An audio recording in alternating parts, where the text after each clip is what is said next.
I was wide open. I passed a lot of shots up in the third quarter where I was wide open and tried to get better shots from my teammates. And then Wall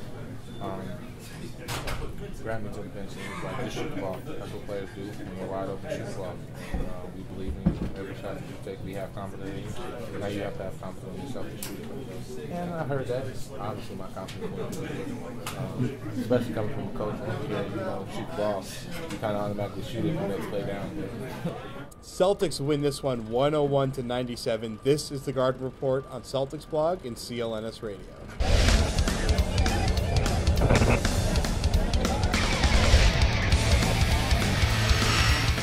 Celtics survive another Kevin Love scare, a Ricky Rubio scare at the last second there. But Jared Sullinger, the hero again, as usual. It's quite a game, actually. It looks like it was going to be a boring one for a while. Didn't really keep it up in the second half. Good game all the way. We're going to break this one down. The Celtics win 101-97. Evans Clingy from Celtics blog. I'm Jared Weiss from CLNS Radio. Jimmy Toscano in the Comcast headquarters shaking his head somewhere.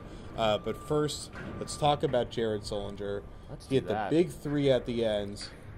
He did. Clutch. Very clutch. Yeah. And we've been talking all season about how Jared Sullinger can develop his game one step further by taking more outside shots and growing his range as a shooter. That's going to be a long-term process because he's still not a high-percentage shooter. He's still shooting around 29-30% from three, which is not what you want from a guy who's widening his range. Yeah. But he's developing. It's a long-term process, and we're not trying to win games in December 2013. We're trying to see Sullinger develop his game for the long term, and he's got to practice by taking moments like this in stride and taking that shot when it's there.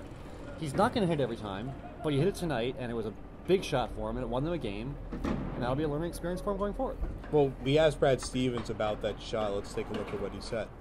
Yeah, basically on that, is it gotten to the point where an open look for Sullinger from three is kind of a desirable outcome for a play at the end of the game?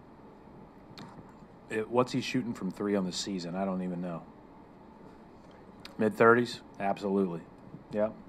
Anything above 33, I'd say is desirable. So Stevens, at just 33%, he wants his guy taking that shot. Yeah, nobody had that stat for him offhand because he was like 33, 34, right? And actually it was 29.5. But whatever, close enough, right? He looked at me, I'm like, I have no idea what's I was trying to get to his basketball reference page really fast. I just couldn't I was get there sitting there in with time. the mic. Everyone has their computer. I was like up. It's typing not Jared very Sullinger fair. to basketball reference. I just couldn't get there fast enough. But yeah, 29.5, not a great percentage for him, but he's getting better. I mean, last year I think he was 1 for 7 all season or something like that. He's showing a willingness to take that shot. He's taking it. He's making it a little bit at a time.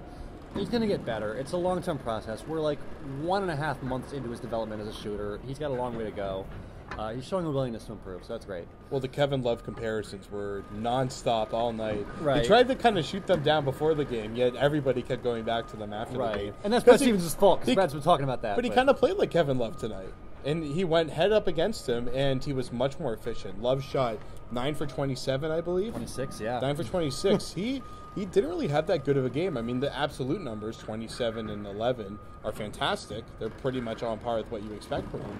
But he, besides the free throw shooting, had a pretty bad game for the most part. Yeah, he was inefficient offensively, and he was asked to carry a lot of the load because, Rubio was giving them nothing. All of the load, Corey Brewer was giving them nothing. Kevin Martin wasn't playing. Oh, Corey Brewer missed a couple dunks. Let's be fair. Give us something to watch it. Corey Brewer was real bad. Yeah. As he's bound to be. I mean, he has his games he's not nobody guards him when he's wide open and gets layups. Exactly. Yeah, but I think when people compare Sullinger and Kevin Love, they're not just talking about what raw numbers they'll give you right now. They're talking about long-term development. And, Kevin Love came into the league. He was this kind of chunky, kind of unathletic guy who kind of stood around the paint and, had good instincts. He was a smart player, but he couldn't really be super productive on the level that he is now. Sullinger needs to develop in that same way. Because he came into the league, he was, first of all, a health question mark. He had injuries in college and had injuries in the pros in his first season. So he wasn't really fully developed physically. He didn't really fully develop his game. There was a lot of potential there, but he still needed to grow. We've seen Kevin Love grow. We've seen the last 6 years how he's grown into that role. Sullinger's still got to do that, but he's got the same potential that Kevin Love had, and if he capitalizes on that over the next half decade, he might be Kevin Love someday. That's what we're saying. We're not saying he's going to give you 27 and 14 every night the way Kevin Love does. but Sullinger's got that potential down the road. We tend to read in, just people that watch basketball, tend to look at how a guy performs in one game against the player that we're comparing him to, and all of a sudden he is that player. He's going to become that player. Yeah. And it's happened too many times to think that that's actual fact. But you look at it, and it's just, the shooting was there tonight. The banging down low was there. The clutch layup there on that pocket pass from Olynyk. He made the big plays when he needed to. He made the box outs at the end of the game.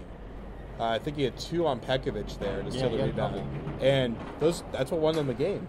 Kevin Love is the guy that wins the game with rebounds. That's what Sullinger did tonight. He did. Pekovic was right there for both of them, and Sullinger got underneath him, pulled him out, and let the ball fall to him, like the classic old-school box out rebound. Yeah.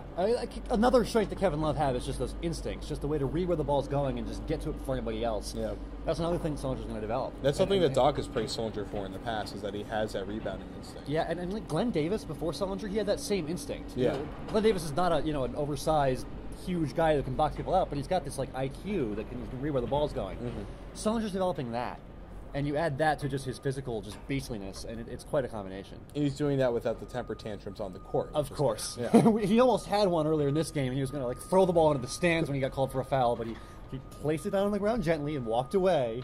He showed some restraint that Big Baby never had that restraint. Yeah. So there's another contrast between the two players. All right, well, we're going to come back for the next video and talk about Chris Humphries, who had a pretty good night and a very good post-game interview. We'll be right back. This is the Gardner Report on Celtics Blog and CLNS Radio. But Kevin Love's done what Kevin Love has done is he's taken his game to where, we're asking questions: can Jared shoot 3 or can Jared shoot jump shots?